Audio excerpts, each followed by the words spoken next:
अभी तक हम लोगों ने हिंदी साहित्य के इतिहास लेखन की परंपरा में गारजा तासी के बारे में संपूर्ण जानकारी प्राप्त की है और हिंदी साहित्य के इतिहास लेखन में ठाकुर शिवसिंह सेंगर की महत्वपूर्ण भूमिका के बारे में आज देखने का प्रयास करेंगे।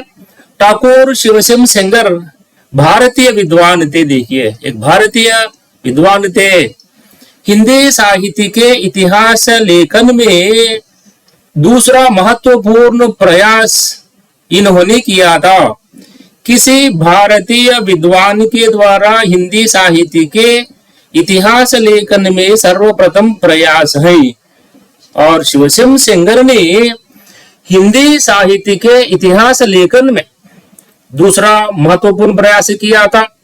किसी भारतीय विद्वान के द्वारा हिंदी साहित्य के इतिहास लेखन में सर्वप्रथम प्रयास इन्होंने किया था और इनका प्रसिद्ध ग्रंथ है हिंदी साहित्य के इतिहास के लेखन में शिवसिंह सरोज है और यह ग्रंथ सन 1883 ईस्वी में प्रकाशित हुआ।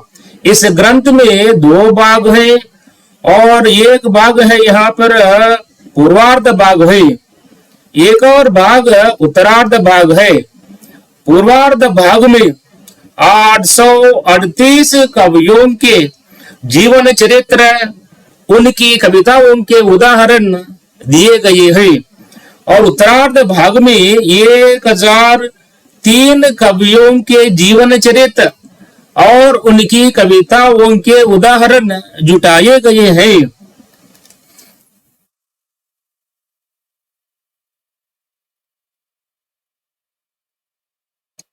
और यहाँ पर किसी भारतीय विद्वान के द्वारा लिखी गई हिंदी साहित्य के इतिहास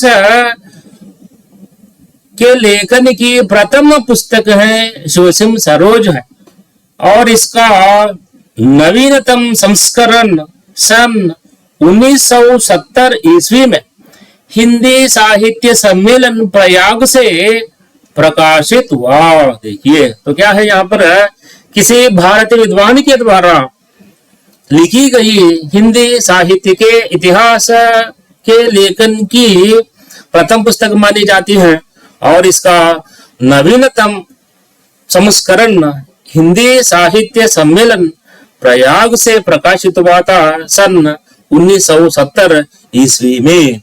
और इस वास्तव में देखिए, एक विद्वान ने बताया पूर्वार्ध भाग में और उत्तरार्ध भाग में क्या है 838 कवियों के बारे में बताया और क्या है एक और कवि ने बताया उत्तरार्ध भाग में क्या है 1003 कवियों के बारे में और उनके जीवन चरित्रों के बारे में या उनकी कविताओं के उदाहरणों के बारे में ऐसा विवरण दिया गया है। देखिए, और कुछ ग्रंथों में ऐसा भी है 1000 कवियों के बारे में विवरण दिया गया है शिवसिंह सरोज में और एक और पुस्तक में दिया गया है लगभग 1000 भाषा कवियों के जीवन चरित्र और उनकी कविताओं के उदाहरण दिए गए हैं। तो जो यहाँ पर देखिए 4 विकल्पों की दृष्टि से उस प्रश्न का सही जवाब देना चाहिए आप लोगों को। वास्तव में देखिए, लगभग 1000 भाषा कवियों के जीवन चरित्र और उनकी उदाहरण और उनकी कविताओं के उदाहरण इस ग्रंथ में दिए गए हैं। आचार्य रामचंद्र शुक्ल जी की दृष्टि में शिवसिंह सरोज हिंदी के कवियों का एक वृत्त संग्रह है, आचार्य रामचंद्र शुक्ल जी ने माना था। और इस ग्रंथ में कुछ कमियां भी है और इसमें क्या है यहाँ पर काल विभाजन का प्रयास और नामकरण का प्रयास के अभाव है। देखिए, और इस ग्रंथ को आचार्य रामचंद्र शुक्ल जी ने केवल साहित्यकार कोश ही माना था और गारजा तासी की कृति इस्तवार दलाल तरेत्युर हिंदुस्तानी को और शिवसिंह सरोज को भी क्या है आचार्य शुक्ल जी ने साहित्यकार कोश माना था, क्योंकि इस ग्रंथ में इतिहास ग्रंथ के लिए जो जो लक्षण होने चाहिए उन लक्षणों की कमी इस ग्रंथ में दिखाई पड़ती है। और साथ साथ क्या है, यहाँ पर इस ग्रंथ में लगभग 1000 भाषा कवियों के जीवन चरित्र और उनकी कविताओं के उदाहरण दिए गए हैं और उनकी रचनाओं के कालक्रम के बारे में भी बताया गया है। लेकिन क्या है, यहाँ पर अधिकांशतः अविश्वसनीय विवरण उसमें दिया गया है। इनके कारण इस ग्रंथ को क्या है, यहाँ पर अप्रामाणिक माना गया है। पर भी इस ग्रंथ क्या है, ये हिंदी साहित्य के लेखन की परंपरा में आगे आने वाले विद्वानों के लिए और आलोचकों के लिए क्या है, यहाँ पर मुख्य आधार ग्रंथ के रूप में और इसका सहारा लिया गया है।